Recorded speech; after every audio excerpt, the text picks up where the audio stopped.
अंधकासुर ने ब्रह्मा जी से वर मांग लिया, ब्रह्मा जी अगर मैं मरूं तो जिस दिन मैं अपनी माता को गलत दृष्टि से देखूं उस दिन मेरे प्राण छूटना चाहिए। ये वर मांगा गया।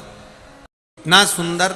ब्रह्मा जी ने कहा बहुत बढ़िया वर मांगा है तूने, माता को गलत दृष्टि से उस दिन तू मरे। पर नारी और पर धन पर कभी दृष्टि मत दो। पर नारी और पर धन पर कभी दृष्टि मत दो।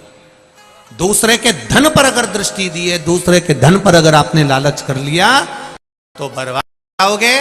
और पर नारी पर अगर दृष्टि दे दी, पर नारी को अगर आपने गलत दृष्टि से देख लिया तो बर्बाद हो जाए।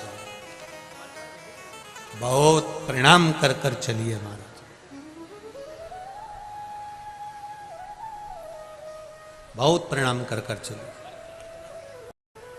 शिव कथा कहती है शंकर भगवान का सुंदर पावनमय चरित्र कह रहा है।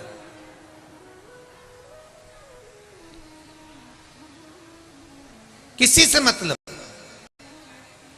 केवल अगर मतलब रहे तो भगवान देव महादेव से रहो।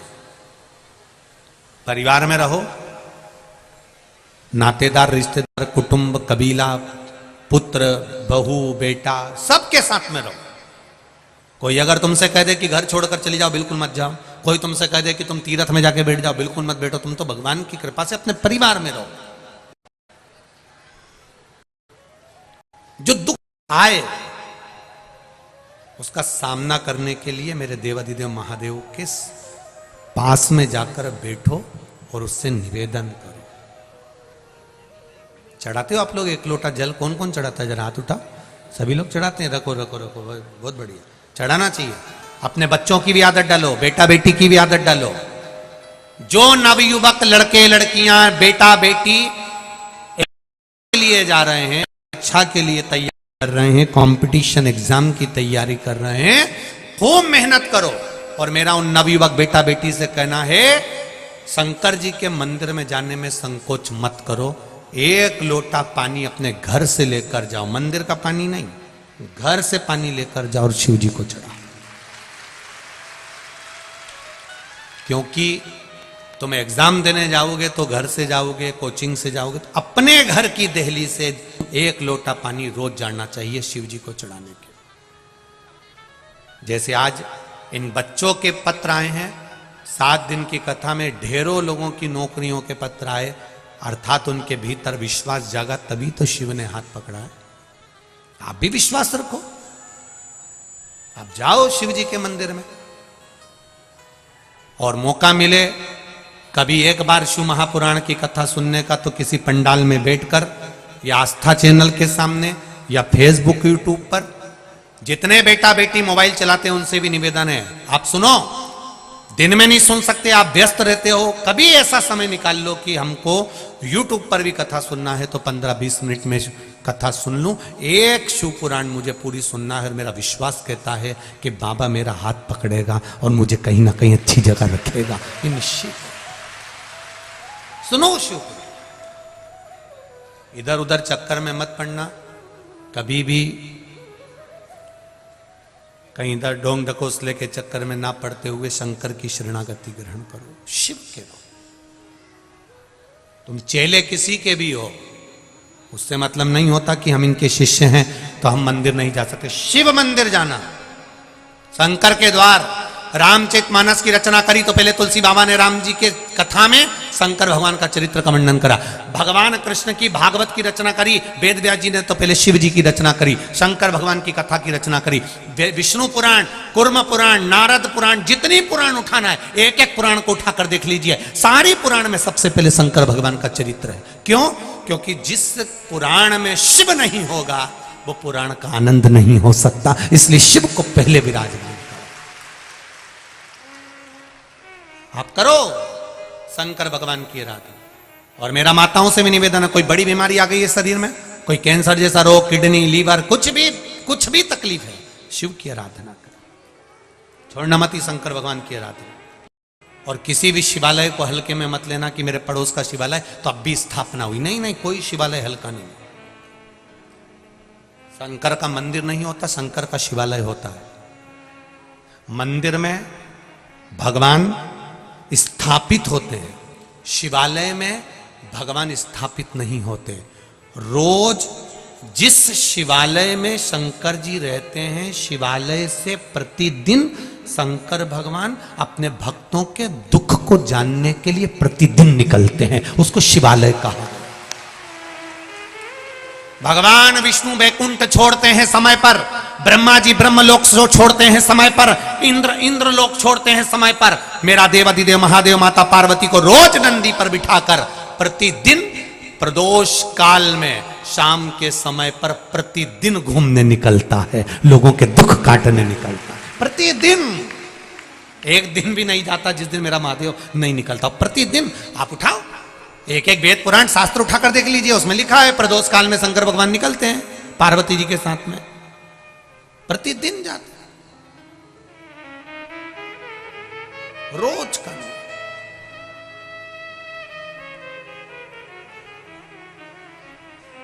और अब तो आप लोगों पर बड़ी कृपा है, धीरे धीरे ठंड बढ़ती चली जाती है, सूर्य अस्त का समय भी नजदीक आते जाता है, और कथा भी वो 2 से 5 रहती है, तो प्रदोष काल में ही चलती रहती है।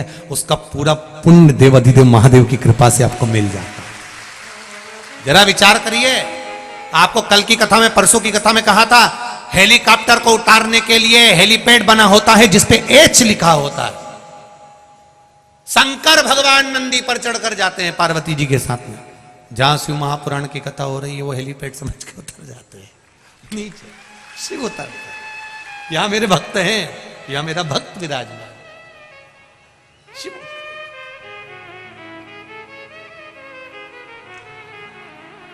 भगवान की अविरल भक्ति में जो बल है।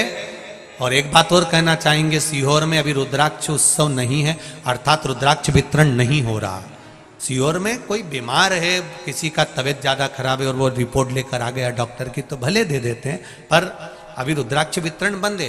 रुद्राक्ष वितरण करेंगे जब रुद्राक्ष उत्सव का समय आएगा, तब हम पूरा प्रयास कर रहे हैं कि उस समय पर, रुद्राक्ष उत्सव के समय पर रुद्राक्ष वितरण का क्रम हो। हम भी चाहते हैं कि आप लोगों तक एक एक रुद्राक्ष पहुंचे और आपके जीवन को वो सार्थक करे, ऐसा नहीं। पर अभी आप लोग सोचें कि मां रुद्राक्ष मिल जाए तो ना जाए, करबद्ध नहीं।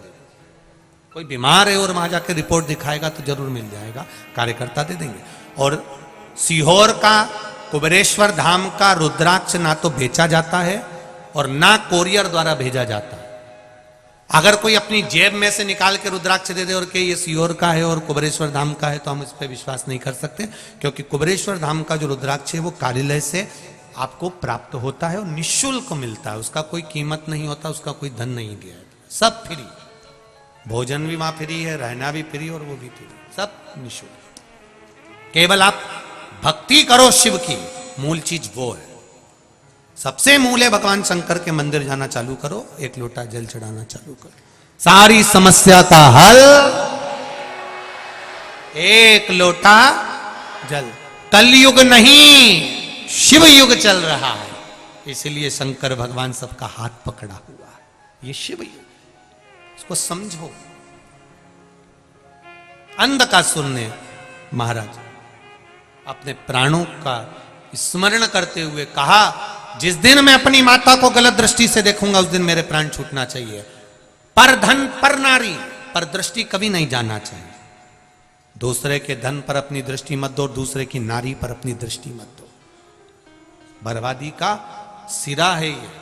लंकाधिपति रावण ने पर नारी पर दृष्टि दे दी थी, इसलिए पूरा बर्बाद हो गया। पर नारी,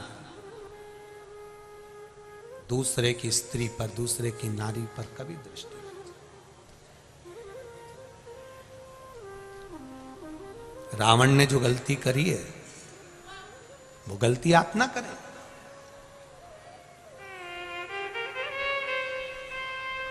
सावधान रहें उससे कि दूसरे का अगर धन हमारे यहां आ गया, बेकार धन हमारे यहां आ गया, तो हमको बर्बाद कर देगा।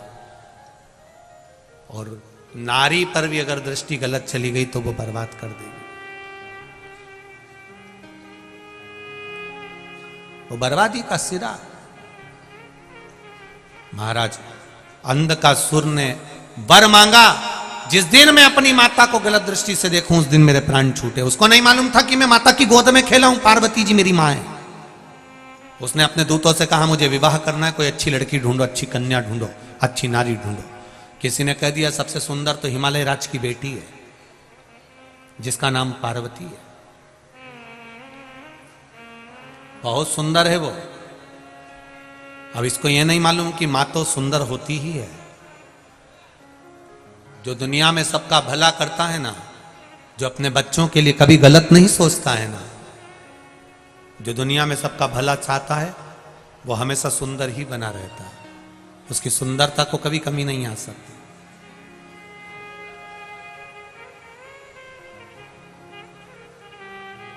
ब्यूटी पार्लर में ये बाहर का श्रृंगार होता है और शिव महापुराण में ये आत्मा का श्रृंगार होता है।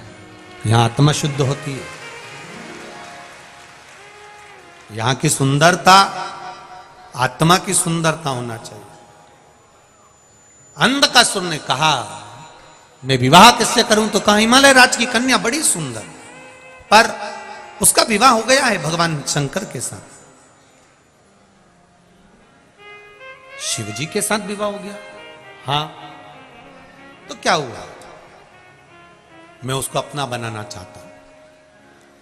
जाकर पहले देखूंगा कि सुंदर कितनी है। पार्वती जी को देखने के लिए अंधकासुर चले गया और शिव जी के भवन के बाहर, कैलाश अधिपति की गुफा के बाहर, माता अमर गुफा के बाहर कुछ कार्य के लिए आई थी और अंधकासुर ने उनको दृष्टि से देख लिया। एक देखने का भी तरीका होता है, एक देखने का भी तरीका होता है। स्वामी विवेकानंद जी जब विदेश में गए तो उनकी सुंदरता बड़ी प्रबल थी, बहुत सुंदर थे स्वामी विवेकानंद जी। तो वहां की जो नारियां थी उन्होंने कहा कि स्वामी जी हम आपसे कोई संबंध रखना चाहते हैं, कोई संबंध बनाना चाहते हैं। स्वामी विवेकानंद जी ने कहा मैं भी आपसे संबंध बनाना चाहता हूं, मना नहीं है। नारियां खुश हुई। आप कौन सा संबंध बनाना चाहते हैं? स्वामी विवेकानंद कहते हैं आप मेरी मां और मैं आपका बेटा बनना चाहता हूं। आप मेरी मां बन जाओ और मैं आपका पुत्र बन जाऊं। संसार में इससे बड़ा सुंदर कोई संबंध नहीं है। माता और पुत्र से सुंदर कोई संबंध हो भी नहीं सकता। माता और पुत्र के संबंध के बराबर कोई संबंध नहीं। पार्वती जी को जब गलत दृष्टि से देखा है, हाथ पकड़ने के लिए अंधकासुर आगे आया, मैं तुम्हें अपना बनाना चाहता हूं। पार्वती जी की आंख में जल भर गया, माता पार्वती जी के नैनों में जल भरा। आज मेरा पुत्र मुझे गलत दृष्टि से देख रहा। शिव जी को क्रोध आ गया, काल भैरव को प्रकट कर दिया। काल भैरव से कहा जाओ अंधकासुर का वध करो। काल भैरव ने जाकर अंधकासुर का वध कर दिया। अंधकासुर ने पूछा कि अगर मैं आपका पुत्र था, अगर मैं आपका बेटा था, तो फिर मेरा प्राण क्यों ले रहे हो? माता पार्वती जी ने कहा जो बेटा किसी पर स्त्री पर भी अगर अपनी दृष्टि देता है तो ऐसा बेटा ना हो तो अच्छा। उस बेटे का क्या करेंगे?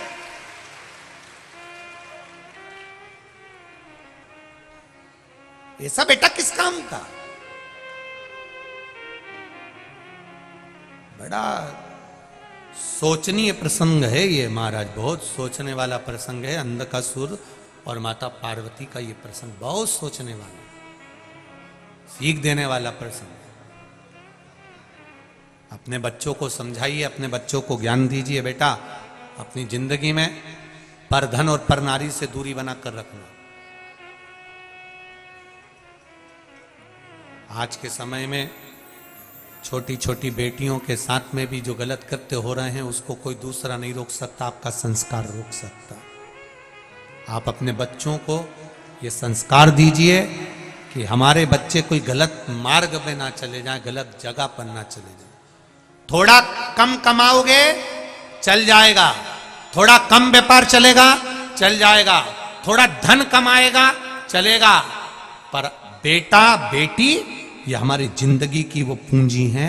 अगर ये गड़बड़ हो गए तो जिंदगी नरक चले जाएगी, पूरा जीवन नरक में चले। इनको सवार लो, इनको सुधार लो, अभी भी मौका। वैसे तो नवयुवक बेटा बेटियां भी अब मंदिर जाना प्रारंभ करे हैं। कई बेटियां तो अब मंदिर जाती हैं और शान से जाती हैं। कई बेटे नवयुवक लड़के भले जीन्स पहनकर मंदिर जा रहे हैं पर शान से जाते हैं। जो बेटा बेटी नवयुवक बेटा बेटी मंदिर जाते हैं उनको देखकर गौरव उत्पन्न होता है।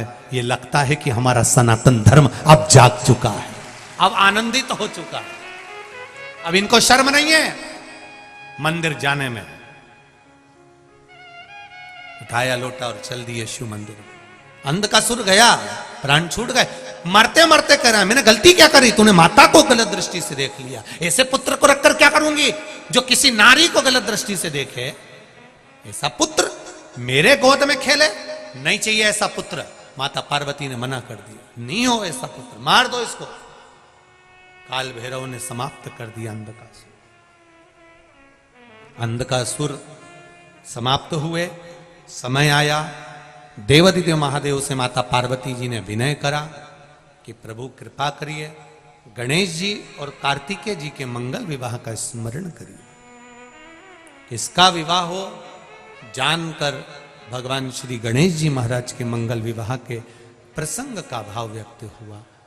गणेश जी महाराज का विवाह तो करना चाहती हैं माँ, पर कार्तिकेय सुंदर हैं और गणेश जी को तो मुख भी लगा है तो हाथी का लगा है। तब विश्वरूप जी की कन्या के साथ में गणेश जी का विवाह पक्का हुआ। रिद्धि सिद्धि के साथ गणेश जी महाराज पधार रहे हैं। जोरदार ताली बजाकर स्वागत करें। कल